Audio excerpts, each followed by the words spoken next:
उदय, एक बात बता। बोलो मॉम। तूने मुझे बताया था ना कि तूने ज्योति के घर वालों से रिक्वेस्ट किया है कि वो ज्योति को सुधा के इंसिडेंट के बारे में ना बताएं, क्योंकि वो दोनों अपने हनीमून पर हैं। हाँ, पर बात क्या है मॉम? ये ज्योति और पंकज को सुधा के इंसिडेंट के बारे में पता कैसे चला? आई डोंट नो, हमें से तो किसी ने कुछ नहीं कहा। ये हो सकता है कि ज्योति भाभी ने अपने घर पे कॉल किया हो और बाय चांस उन्हें किसी ने बता दिया हो। और जहां तक मैं जानती हूँ, ज्योति और उसके फैमिली के बीच में शादी के बाद भी टेंशन्स बरकरार थी। तो फिर ये लोग अचानक इस तरह से ज्योति को सुधा के बारे में क्यों इन्फॉर्म करने लग गए? और वो भी तब जब तूने उन्हें ऐसा करने से मना किया था।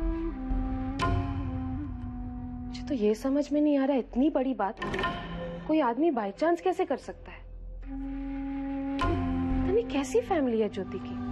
मॉम, मैं ज्योति भाभी के घर वालों से पर्सनली मिल चुका हूँ। सब लोग बहुत अच्छे हैं। एंड आई एम श्योर उन्होंने गलती से उन्हें बता दिया होगा और आप बेवजह फिक्र कर रही हैं। मैं सिर्फ अपने पंकज के लिए वरिड हूँ। ज्योति की फैमिली की गलती की वजह से पंकज को अपने हनीमून से जल्दी लौटना पड़ा। मैं भी शादी पे उन सबसे मिल चुकी हूँ, मुझे भी पता है बहुत अच्छे लोग हैं।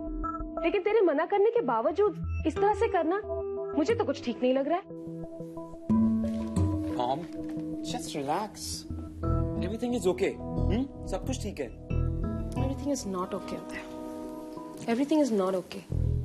सब कुछ उतना ठीक नहीं है जितना हमें नजर आ रहा है। हाँ, पंकज भी कुछ अजीब ही सा रिएक्ट कर रहा है। उसके बोलने से पहले मैं समझ जाती थी वो क्या बोलने वाला है, और अब अचानक कुछ बदला बदला सा लग रहा है। पता नहीं क्या हो रहा है इस घर में। मैं बताता हूँ आपको, बात बस इतनी सी है। पंकज भैया की अब शादी हो चुकी है और शादी के बाद हर इंसान में थोड़ा बहुत बदलाव तो आता ही है ना? अब आप इतनी सी बात पर इतना ज्यादा रिएक्ट मत कीजिए और ये चिंता करनी छोड़ दीजिए, क्योंकि पंकज भैया को संभालने के लिए अब ज्योति भाभी आ गई है। मैं देख रही हूँ तू भी बड़ा हो गया है, इतना बड़ा कि मुझे समझा सके। Mom, I mean it.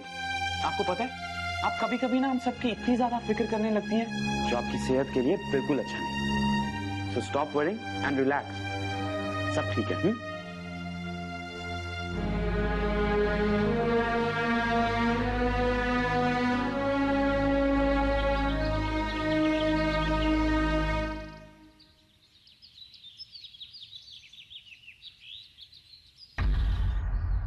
सुधी, अरे तुझे तो बुखार हो रहा है ना बेटा? तू कपड़े क्यों धो रही है? किसने कहा तुझे? वो मैं मम्मी वो ये और ये फटी हुई शर्ट क्यों धो रही है? उदय जी की है ना बेटा, ये अब किसी काम की नहीं रही। तू उठ जा, तेरे पापा देखेंगे ना तो खामखा मुझ पर गुस्सा होंगे। चल उठ जा, मैं धो देती हूँ कपड़े। उठ। नहीं मम्मी, ये तो बस हो गया।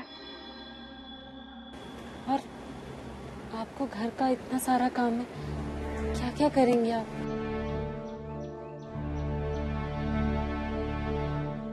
मैं जानती हूँ बेटा, तू मेरी मदद करना चाहती है, लेकिन तेरे पापा समझते हुए भी नहीं मानेंगे। वो यही सोचेंगे कि मैंने तुझसे कहा है तो अपनी मर्जी से काम नहीं कर रही है। इसलिए बेटा, जब तक तू ठीक नहीं हो जाती ना, तब तक तू कोई भी काम नहीं करेगी, समझी?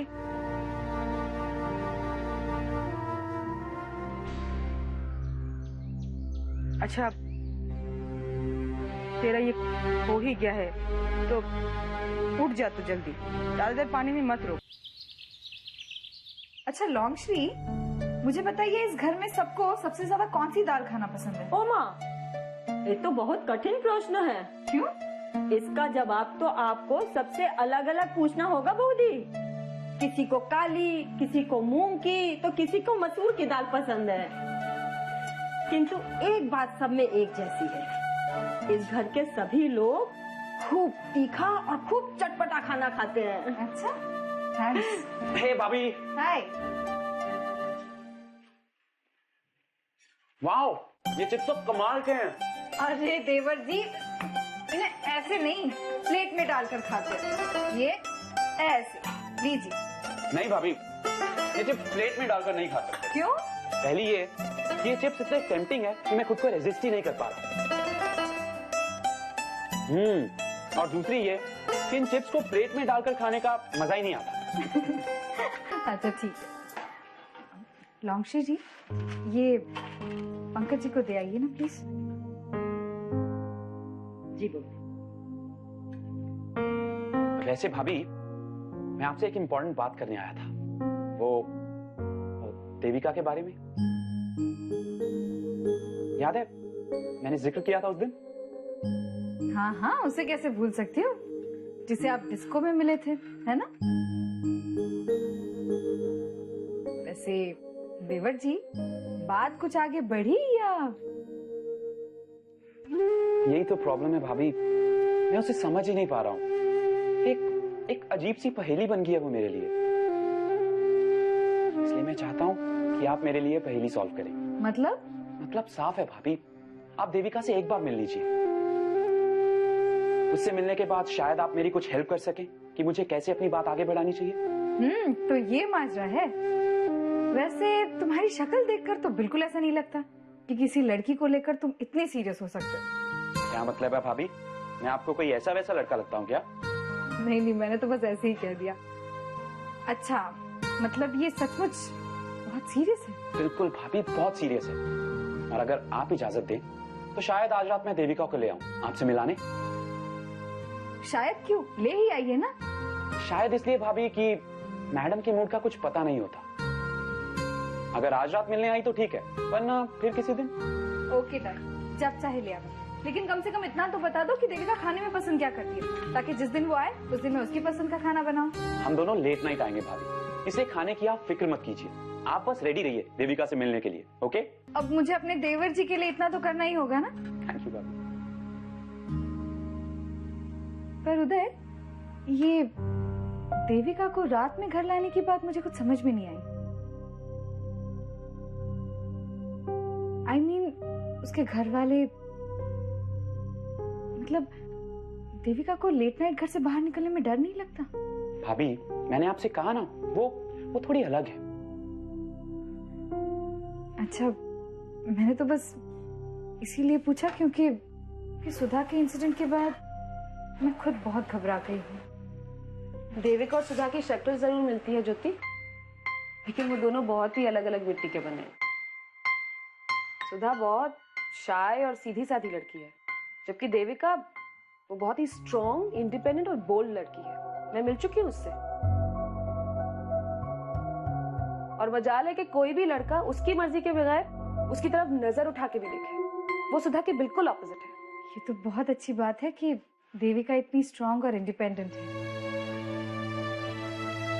काश मेरी सुधा भी ऐसी होती। खैर, जो भी हो, अब देविका की इतनी तारीफ सुनने के बाद मेरा मन कर रहा है कि जल्द से जल्द उसे मिलूं। Wow, I am so excited भाभी। थैंक्स। मिलते हैं शाम को भाभी। Bye. Okay, bye. Bye mom. All the best.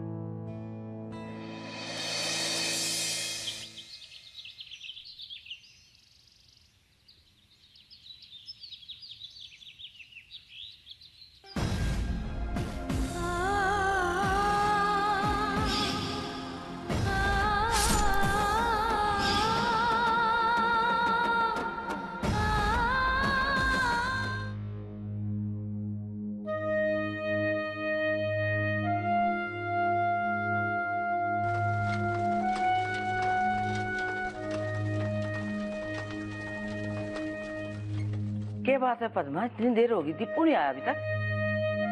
माँ जी, सुबह ज्योति और कंवर साहब आए थे ना, तो उसे घर जल्दी आना पड़ा। कह के गया है कि ऑफिस में कुछ काम बचा है तो खत्म करके ही देर से आएगा। रोटी रख देना उसके लिए, बच्चा बहुत मेहनत कर रहा है आजकल। जी माँ जी, उसके लिए थाली ढक कर रख दी है मैंने। कमल, आज थाने बड़े दिनों बाद दिल से रोटी खाई है, हमारे को बड़ा अच्छा लग रहा है। माँ, आज मन बहुत खुश और शांत है। घर की बेटी वापस इस घर में आई तो सब कुछ अच्छा अच्छा सा लग रहा है। सही कह रहा है बेटा, हमारा भी मन बहुत खुश है आज। सच कहूं तो मैंने अपने जीते जी ज्योति को दोबारा यहाँ देखने की आस छोड़ दी थी। आज जब वो अपने पति के साथ यहाँ पर आई तो घर की काया ही बदल गई। एक खुशी की लहर से दौड़ गई माँ। वैसे राम जी की कृपा है। अरे राम जी जो भी करते हैं बस हमारे बड़े के लिए ही करते हैं। आपको क्या लगता है ज्योति एक बार यहाँ आई तो अब दोबारा भी हम सबसे मिलने आएगी ना? क्यों, है ना सुधा? माँ मैं चश्मा लेके आता हूँ। टाइपिंग का काफी काम बाकी है, मैं सोने से पहले निपटा कर ही सोऊंगा। जा।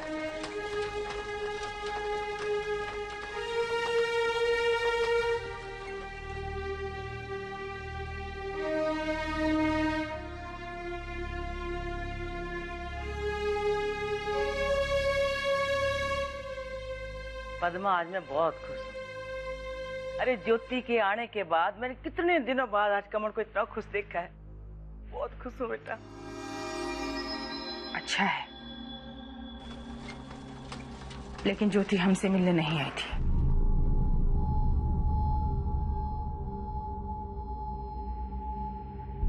वो सुधा से मिलने आई थी, उसका हालचाल पूछने आई थी। और हम सब यूं ही बेवजह खुश हो रहे हैं। चैन नहीं है तुम्हें?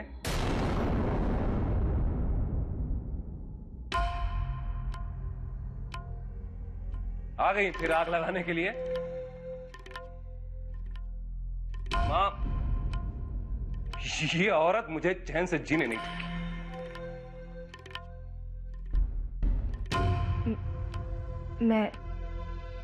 मैं माफी चाहती हूँ। मैं भूल गई थी कि इस बात में मुझे दखल देने का कोई हक नहीं है।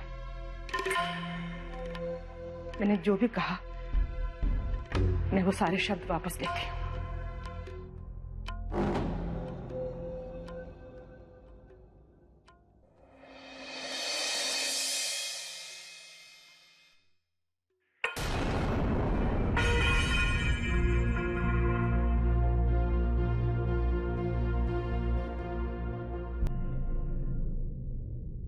भगवान जाने ऐसी बातें तुम्हारे मन में आती कहां से? साधारण मनुष्य की तरह तो तुम सोच ही नहीं सकती हो। माना कि ज्योति सुधा से मिलने के लिए आई थी, लेकिन शादी के बाद पहली बार अपने पति के साथ वो हमारे यहाँ आई, बैठी, बातें की और तुम्हारा आशीर्वाद भी लिया। ये सब क्या था मैं तुम्हारे लिए कि वो हमसे प्यार करती है, हमसे जुड़ी हुई है? तो ले गया था ना, उसके प्यार और सम्मान से तुम्हारा तो कोई सरोकार ही नहीं है, पर मेरा है, मेरा सरोकार है। अरे माना कि मैं एक बेवकूफ इंसान अपनी बेटी के आने की खुशी में खुश हो रहा था तो रहने देना था ना मुझे, होने देना था ना कुछ देर खुश। लेकिन नहीं, तुम क्यों खुश होने दोगी मुझे? मेरी तो बची खुची जिंदगी में भी कड़वाहट घोलने का मकसद है तुम्हारा। देखिए, मेरा ऐसा कोई इरादा नहीं था और मैं अपने कहे के लिए आपसे माफी भी मांग चुकी हूँ। अब और क्या करूं?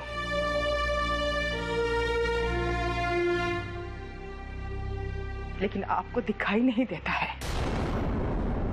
अगर ज्योति सचमुच आप सबसे प्यार करती तो जब माँ जी ने उसे रोकने के लिए कहा पगफेरे के लिए, तो उसने क्यों इनकार कर दिया? अरे पद्मा, ऐसी बात नहीं है, क्यों खामखा? ऐसी ही बात है माँ जी। ये तो अपनी बेटी के प्यार में अंधे हैं, लेकिन आप तो समझदार हैं।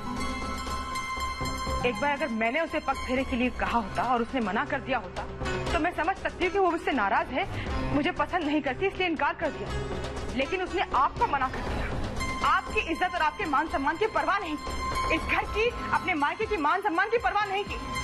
बोलिए, अभी आप नहीं कि वो हम सबसे प्यार करती है, उसे हमारी फिक्र है। हाँ है। अरे वो बच्ची सुधा से मिलने के लिए हनीमून से सीधा हमारे पास चली आई। क्या ये इस बात का सबूत नहीं है कि वो हमारी फिक्र करती है, चिंता करती है? पूरे परिवार के बिखर जाने के बाद भी तुम्हारा दिमाग ठिकाने नहीं आया। मन की मैल और कड़वाहट और ज्यादा बढ़ गई है। पता नहीं किस मिट्टी की बनी हो तुम। हाँ हाँ, दीजिए मुझे ही दोष दीजिए आप, लेकिन आप एक आंख से देख रहे हैं बच्चों को। ज्योति की शादी तो अब हुई है ना, और आप सबको ये याद रहा कि उसके पग फेरे की रस्म बाकी है। लेकिन सुषमा, उसकी शादी तो ज्योति से बहुत पहले हुई थी। वो भी तो इस घर की बेटी है। फिर क्यों किसी ने आज तक सुषमा के साथ इस तरह की रस्म निभाने की बात नहीं सोची? क्यों दोनों को अलग नजरों से देखा जा रहा है? आखिर है तो दोनों हमारी बेटी ना। नाम मत लेना उस लड़की का मेरे आगे।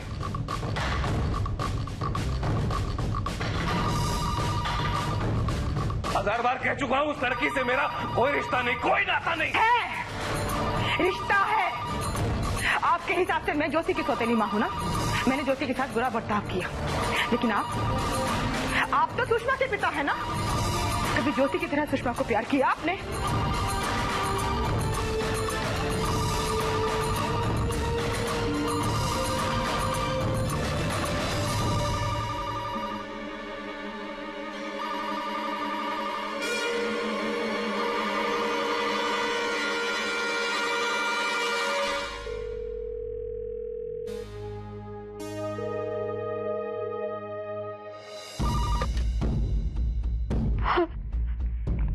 हेलो हेलो सुधी, तेरी आवाज इतनी घबराई हुई सी क्यों है? तू ठीक है ना? तेरी तबीयत कैसी है? ज्योति दीदी, वो हेलो हेलो, तुझे मेरी आवाज सुनाई दे रही है सुधी? दीदी वो क्या हो रहा है घर में? तू ठीक है ना सुधी? वो दीदी सुधी कुछ तो बोल सुधी, तू बोल क्यों नहीं रही? दीदी, मम्मी पापा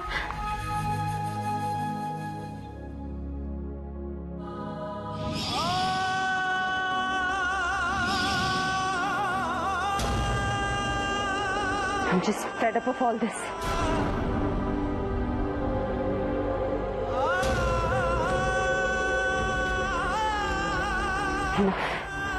Enough.